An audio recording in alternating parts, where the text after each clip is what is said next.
They say curiosity killed the cat, but on my block, it almost killed Karen's spotless reputation. Picture this: the sun barely rising, me peeking through the blinds only to see our HOA president creeping around in a bathrobe, pulling letters straight from my mailbox. That was the morning my quiet suspicion turned into a full-blown federal investigation, ending with Karen in cuffs. But before we dive in, drop a comment with your country. I want to see how far this story reaches. It all started around 5:30 a.m. I'd been losing mail for weeks. Late utility bills, a missing birthday card from my sister, and even an IRS notice that supposedly arrived but never hit my hands. At first, I blamed sloppy delivery, but the timing was too consistent, too neat, and it got me thinking, what if someone was deliberately taking it? So one morning I grabbed coffee, planted myself by the window, and waited. Sure enough, as the sky started glowing orange, a shadow drifted across my driveway. At first I thought it was some random porch pirate. Then I saw her, Karen, lavender bathrobe tied, slippers dragging on the pavement, walking right up to my mailbox like she owned the deed. She yanked it open, rifled through my mail like it was hers, and strolled off without a care. I nearly spit out my coffee. Karen, the same woman who never stopped talking about neighborhood values and fined people for leaving trash cans out, was stealing mail. I wanted to run outside, but I stayed quiet. If she did it once, she'd do it again. And if she was bold enough to rob me, who else was she targeting? At the HOA meeting the next day, I casually brought up missing letters. Karen just smiled, tilted her head, and laughed it off with a, "You know how unreliable the post office can be." Everyone chuckled, but her laugh wasn't about the mail, it was about me. That's when I realized this wasn't some petty feud.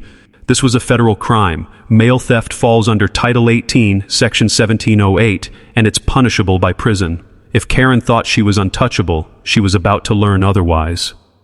Confronting her directly would only spark screaming matches and HOA drama. I needed proof, evidence no fake smile could erase. So I called the United States Postal Inspection Service. Most people don't even know they exist, but they're the oldest federal law enforcement agency in America, and they treat mail theft like high treason. I explained everything. The agent on the line, Inspector Lopez, didn't laugh. He just asked questions, took notes, and finally said, "Sir, if this is accurate, we're looking at a violation of 18 U.S.C. 1708. That carries up to 5 years. If you're willing, we can run a controlled delivery." I said yes instantly. The setup was brilliant. They'd create a fake letter, a decoy envelope with a tiny GPS tracker hidden inside. To anyone else, it looked completely normal. But the second someone pulled it out of my mailbox, the agents would know. The next morning, I placed the bait inside and waited, nerves on fire. My hands clenched my mug so tight I thought it might shatter. Across the street, an unmarked sedan idled, inspectors sitting low, watching. Then, right on cue, the lavender bathrobe appeared. Karen strutted down the street like she was out for a casual walk, but instead of waving at neighbors, she made a beeline for my mailbox. No hesitation. She pulled it open, slid the decoy letter into her robe pocket, and strolled off like nothing happened. Not half a minute later, Inspector Lopez's radio crackled alive.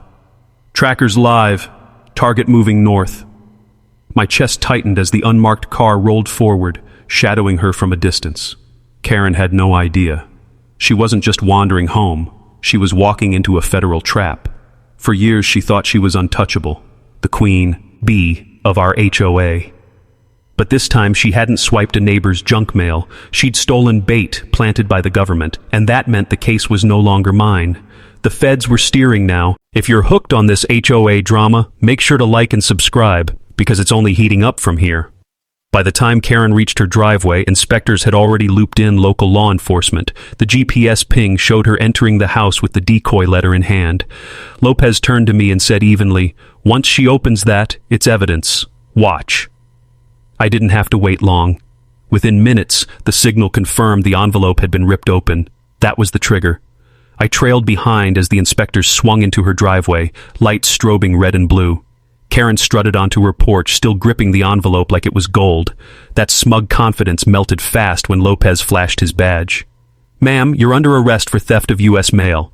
Title 18, Section 1708, hands where I can see them." Karen froze, eyes wide. "What?